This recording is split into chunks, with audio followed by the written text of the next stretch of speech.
بسم اللہ الرحمن الرحیم۔ لوگ تم سے چاند کی گھٹتی بڑھتی صورتوں کے متعلق پوچھتے ہیں،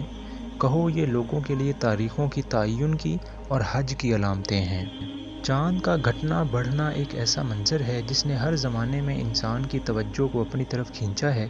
اور اس کے متعلق طرح طرح کے اوہام و تخیلات اور رسوم دنیا کی قوموں میں رائج رہے ہیں اور اب تک رائج ہیں۔ اہل عرب میں بھی اس قسم کے اوہام موجود تھے۔ چاند سے اچھے یا برے شگون لینا، بعض تاریخوں کو سعد اور بعض کو نحس سمجھنا، کسی تاریخ کو سفر کے لیے اور کسی کو ابتدائے کار کے لیے اور کسی کو شادی بیاہ کے لیے منحوس یا مسعود خیال کرنا، اور یہ سمجھنا کہ چاند کے طلوع اور غروب اور اس کی کمی و بیشی اور اس کی حرکت اور اس کے گہن کا کوئی اثر انسانی قسمتوں پر پڑتا ہے، یہ سب باتیں دوسری جاہل قوموں کی طرح اہل عرب میں بھی پائی جاتی تھیں، اور اس سلسلے میں مختلف توہم پرستانہ رسمیں ان میں رائج تھیں۔ انہی چیزوں کی حقیقت نبی صلی اللہ علیہ وسلم سے دریافت کی گئی۔ جواب میں اللہ تعالیٰ نے بتایا کہ یہ گھٹتا بڑھتا چاند تمہارے لیے اس کے سوا کچھ نہیں کہ ایک قدرتی جنتری ہے، جو آسمان پر نمودار ہو کر دنیا بھر کے لوگوں کو بیک وقت ان کی تاریخوں کا حساب بتاتی رہتی ہے۔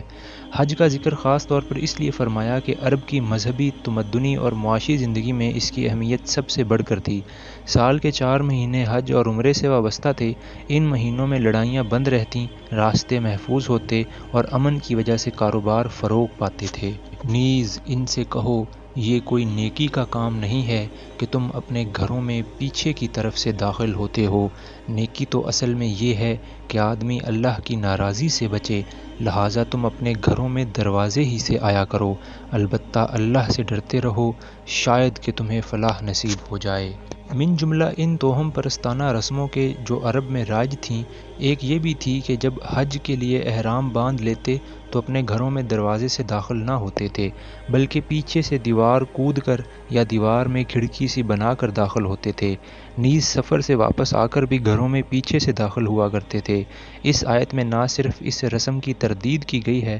بلکہ تمام اوہام پر یہ کہہ کر ضرب لگائی گئی ہے کہ نیکی دراصل اللہ سے ڈرنے اور اس کے احکام کی خلاف ورزی سے بچنے کا نام ہے۔ ان بے معنی رسموں کو نیکی سے کوئی واسطہ نہیں جو محض باپ دادا کی اندھی تقلید میں برتی جا رہی ہیں اور جن کا انسان کی سعادت و شقاوت سے کوئی تعلق نہیں ہے۔ اور تم اللہ کی راہ میں ان لوگوں سے لڑو جو تم سے لڑتے ہیں، یعنی جو لوگ خدا کے کام میں تمہارا راستہ روکتے ہیں اور اس بنا پر تمہارے دشمن بن گئے ہیں کہ تم خدا کی ہدایت کے مطابق نظام زندگی کی اصلاح کرنا چاہتے ہو اور اس اصلاحی کام کی مزاحمت میں جبر و ظلم کی طاقتیں استعمال کر رہے ہیں، ان سے جنگ کرو۔ اس سے پہلے جب تک مسلمان کمزور اور منتشر تھے، ان کو صرف تبلیغ کا حکم تھا اور مخالفین کے ظلم و ستم پر صبر کرنے کی ہدایت کی جاتی تھی۔ اب مدینے میں ان کی چھوٹی سی شہری ریاست بن جانے کے بعد پہلی مرتبہ حکم دیا جا رہا ہے کہ جو لوگ اس دعوت اصلاح کی راہ میں مسلح مزاحمت کرتے ہیں،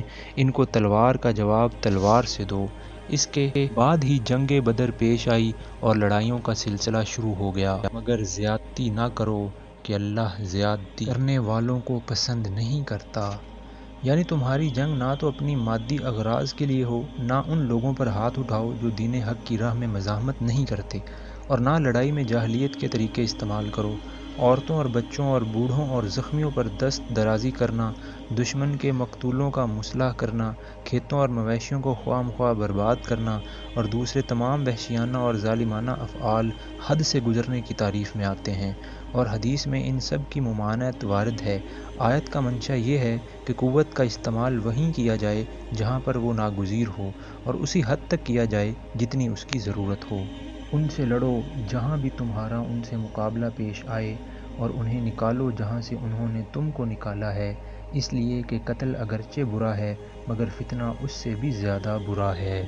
یہاں فتنے کا لفظ اسی معنی میں استعمال ہوا ہے جس میں انگریزی کا لفظ پرسیکیوشن استعمال ہوتا ہے، یعنی کسی گروہ یا شخص کو محض اس بنا پر ظلم و ستم کا نشانہ بنانا کہ اس نے رائج الوقت خیالات و نظریات کی جگہ کچھ دوسرے خیالات و نظریات کو حق پا کر قبول کر لیا ہے اور وہ تنقید و تبلیغ کے ذریعے سے سوسائٹی کے موجود الوقت نظام میں اصلاح کی کوشش کرتا ہے۔ آیت کا منشا یہ ہے کہ بلا شبہ انسانی خون بہانا بہت برا فعل ہے، لیکن جب کوئی انسانی گروہ زبردستی اپنا فکری استبداد دوسروں پر مسلط کرے اور لوگوں کو قبول حق سے بجبر روکے اور اصلاح و تغیر کی جائز و معقول کوششوں کا مقابلہ دلائل سے کرنے کے بجائے حیوانی طاقت سے کرنے لگے، تو وہ قتل کی بنسبت زیادہ سخت برائی کا ارتکاب کرتا ہے، اور ایسے گروہ کو بزور شمشیر ہٹا دینا بالکل جائز ہے۔ اور مسجد حرام کے قریب جب تک وہ تم سے نہ لڑیں تم بھی نہ لڑو، مگر جب وہ وہاں لڑنے سے نہ چوکیں تو تم بھی بے تکلف انہیں مارو، کہ ایسے کافروں کی یہی سزا ہے۔ پھر اگر وہ باز آ جائیں تو جان لو کہ اللہ معاف کرنے والا اور رحم فرمانے والا ہے۔ یعنی تم جس خدا پر ایمان لائے ہو اس کی صفت یہ ہے کہ بدتر سے بدتر مجرم اور گناہ گار کو بھی معاف کر دیتا ہے، جبکہ وہ اپنی باغیانہ روش سے باز آ جائے۔ یہی صفت تم اپنے اندر بھی پیدا کرو، یعنی تمہاری لڑائی انتقام کی پیاس بجھانے کے لیے نہ ہو، بلکہ خدا کے دین کا راستہ صاف کرنے کے لیے ہو۔ جب تک کوئی گروہ راہ خدا میں مزاحم رہے، بس اسی وقت تک اس سے تمہاری لڑائی بھی رہے، اور جب وہ اپنا رویہ چھوڑ دے تو تمہارا ہاتھ بھی پھر اس پر نہ اٹھے۔ تم ان سے لڑتے رہو یہاں تک کہ فتنہ باقی نہ رہے اور دین اللہ کے لیے ہو جائے۔ یہاں فتنے کا لفظ اوپر کے معنی سے ذرا مختلف معنی میں استعمال ہوا ہے۔ سیاق و سباق سے صاف ظاہر ہے کہ اس مقام پر فتنے سے مراد وہ حالت ہے جس میں دین اللہ کے بجائے کسی اور کے لیے ہو، اور لڑائی کا مقصد یہ ہے کہ یہ فتنہ ختم ہو جائے اور دین صرف اللہ کے لیے ہو۔ پھر جب ہم لفظ دین کی تحقیق کرتے ہیں تو معلوم ہوتا ہے کہ عربی زبان میں دین کے معنی اطاعت کے ہیں، اور اصطلاحاً اس سے مراد وہ نظام زندگی ہے جو کسی کو بالا تر مان کر اس کے احکام و قوانین کی پیروی میں اختیار کی جائے۔ بس دین کی اس تشریح سے یہ بات خود بخود واضح ہو جاتی ہے کہ سوسائٹی کی وہ حالت جس میں بندوں پر بندوں کی خدائی و فرما روائی قائم ہو اور جس میں اللہ کے قانون کے مطابق زندگی بسر کرنا ممکن نہ رہے، فتنے کی حالت ہے، اور اسلامی جنگ کا مطمع نظر یہ ہے کہ اس فتنے کی جگہ ایسی حالت قائم ہو جس میں بندے صرف قانون الہی کے مطیع بن کر رہیں۔ پھر اگر وہ باز آ جائیں تو سمجھ لو کہ ظالموں کے سوا اور کسی پر دست درازی روا نہیں۔ باز آ جانے سے مراد کافروں کا اپنے کفر و شرک سے باز آ جانا نہیں، بلکہ فتنے سے باز آ جانا ہے۔ کافر، مشرک، دہریے اور ہر ایک کو اختیار ہے کہ اپنا جو عقیدہ رکھتا ہے رکھے اور جس کی چاہے عبادت کرے یا کسی کی نہ کرے۔ اس گمراہی سے اس کو نکالنے کے لیے ہم اسے فہمائش اور نصیحت کریں گے، مگر اس سے لڑیں گے نہیں۔ لیکن اسے یہ حق ہرگز نہیں ہے کہ خدا کی زمین پر خدا کے قانون کے بجائے اپنے باطل قوانین جاری رکھے اور خدا کے بندوں کو غیر از خدا کسی کا بندہ بنائے۔ اس فتنے کو دفع کرنے کے لیے حسب موقع اور حسب امکان تبلیغ اور شمشیر دونوں سے کام لیا جائے گا، اور مومن اس وقت تک چین سے نہ بیٹھے گا جب تک کفار اپنے اس فتنے سے باز نہ آ جائیں۔ اور یہ جو فرمایا کہ اگر وہ باز آ جائیں تو ظالموں کے سوا کسی پر دست درازی روا نہیں، تو اس سے یہ اشارہ نکلتا ہے جب نظام باطل کی جگہ نظام حق قائم ہو جائے تو عام لوگوں کو تو معاف کر دیا جائے گا، لیکن ایسے لوگوں کو سزا دینے میں اہل حق بالکل حق بجانب ہوں گے جنہوں نے اپنے دور اقتدار میں نظام حق کا راستہ روکنے کے لیے ظلم و ستم کی حد کر دی ہو۔ اگرچہ اس معاملے میں بھی مومنین صالحین کو زیب یہی دیتا ہے کہ عفو درگزر سے کام لیں اور فتح یاب ہو کر ظالموں سے انتقام نہ لیں، مگر جن کے جرائم کی فہرست بہت ہی زیادہ سیاہ ہو ان کو سزا دینا بالکل جائز ہے، اور اس اجازت سے خود نبی صلی اللہ علیہ وسلم نے فائدہ اٹھایا ہے، جن سے بڑھ کر عفو درگزر کسی کے شایان شان نہ تھا۔ چنانچہ جنگ بدر کے قیدیوں میں سے عقبہ بن ابی معیط اور نضر بن حارث کا قتل اور فتح مکہ کے بعد آپ کا 17 آدمیوں کو عفو عام سے مستثنی فرمانا اور پھر ان میں سے 4 کو سزائے موت دینا اسی اجازت پر مبنی تھا۔ ماہ حرام کا بدلہ ماہ حرام ہی ہے اور تمام حرمتوں کا لحاظ برابری کے ساتھ ہوگا۔ اہل عرب میں حضرت ابراہیم کے وقت سے یہ قاعدہ چلا آ رہا تھا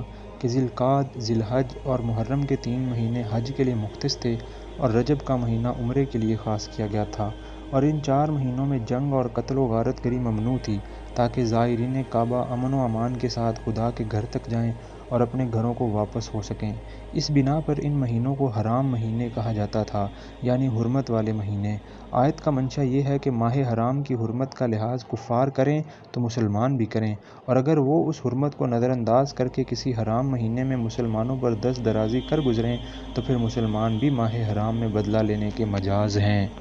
اس اجازت کی ضرورت خاص طور پر اس وجہ سے پیش آ گئی تھی کہ اہل عرب نے جنگ و جدل اور لوٹ مار کی خاطر نسی کا قاعدہ بنا رکھا تھا، جس کی روح سے وہ اگر کسی سے انتقام لینے کے لیے یا غارت گری کرنے کے لیے جنگ چھیڑنا چاہتے تھے تو کسی حرام مہینے میں اس پر چھاپہ مار دیتے اور پھر اس مہینے کی جگہ کسی دوسرے حلال مہینے کو حرام کر کے گویا اس حرمت کا بدلہ پورا کر دیتے تھے۔ اس بنا پر مسلمانوں کے سامنے یہ سوال پیدا ہوا کہ کفار اگر اپنے نسی کے ہیلے کو کام میں لا کر کسی حرام مہینے میں جنگی کارروائی کر بیٹھیں تو اس صورت میں کیا کیا جائے؟ اسی سوال کا جواب اس آیت میں دیا گیا ہے۔ لہٰذا جو تم پر دست درازی کرے تم بھی اسی طرح اس پر دست درازی کرو، البتہ اللہ سے ڈرتے رہو اور یہ جان رکھو کہ اللہ انہی لوگوں کے ساتھ ہے جو اس کی حدود توڑنے سے پرہیز کرتے ہیں۔ اللہ کی راہ میں خرچ کرو اور اپنے ہاتھوں اپنے آپ کو ہلاکت میں نہ ڈالو۔ اللہ کی راہ میں خرچ کرنے سے مراد اللہ کے دین کو قائم کرنے کی سعی و جدوجہد میں مالی قربانیاں کرنا ہے۔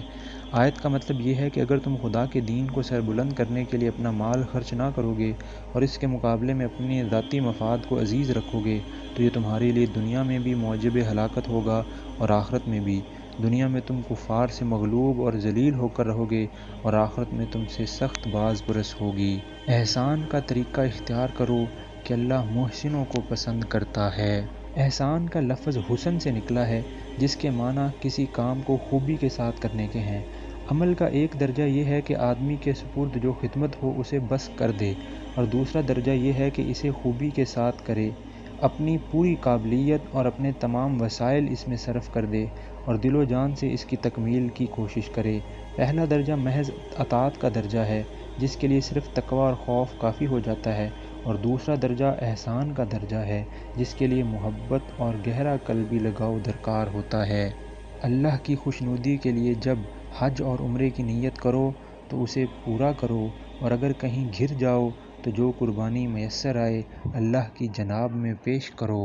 یعنی اگر راستے میں کوئی ایسا سبب پیش آ جائے جس کی وجہ سے آگے جانا غیر ممکن ہو اور مجبوراً رک جانا پڑے تو اونٹ، گائے، بکری میں سے جو جانور بھی میسر ہو اللہ کے لیے قربان کر دو، اور اپنے سر نہ مونڈو جب تک کہ قربانی اپنی جگہ نہ پہنچ جائے۔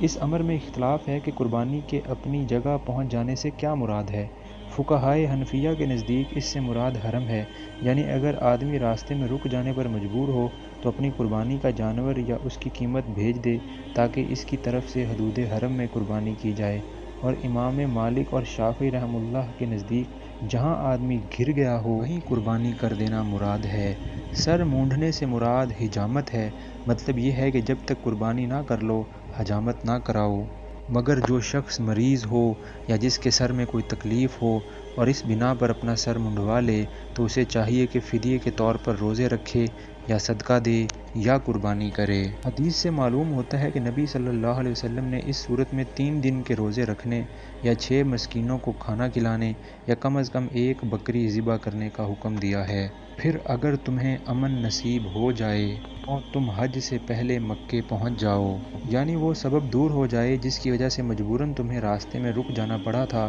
چونکہ اس زمانے میں حج کا راستہ بند ہونے اور حاجیوں کے رک جانے کی وجہ زیادہ تر دشمن اسلام قبیلوں کی مزاحمت ہی تھی، اس لیے اللہ تعالیٰ نے اوپر کی آیت میں گر جانے اور اس کے بالمقابل یہاں امن نصیب ہو جانے کے الفاظ استعمال کیے ہیں۔ لیکن جس طرح گر جانے کے مفہوم میں دشمن کی مزاحمت کے علاوہ دوسرے تمام موانع شامل ہیں، اسی طرح امن نصیب ہو جانے کا مفہوم بھی ہر مانع و مزاحم چیز کے دور ہو جانے پر حاوی ہے۔ تو جو شخص تم میں سے حج کا زمانہ آنے تک عمرے کا فائدہ اٹھائے وہ حسب مقدور قربانی دے، اور اگر قربانی میسر نہ ہو تو 3 روزے حج کے زمانے میں اور 7 گھر پہنچ کر اس طرح پورے 10 روزے رکھ لے۔ یہ رعایت ان لوگوں کے لیے ہے جن کے گھر بار مسجد حرام کے قریب نہ ہوں۔ عرب جاہلیت میں یہ خیال کیا جاتا تھا کہ ایک ہی سفر میں حج اور عمرہ دونوں ادا کرنا گناہ عظیم ہے۔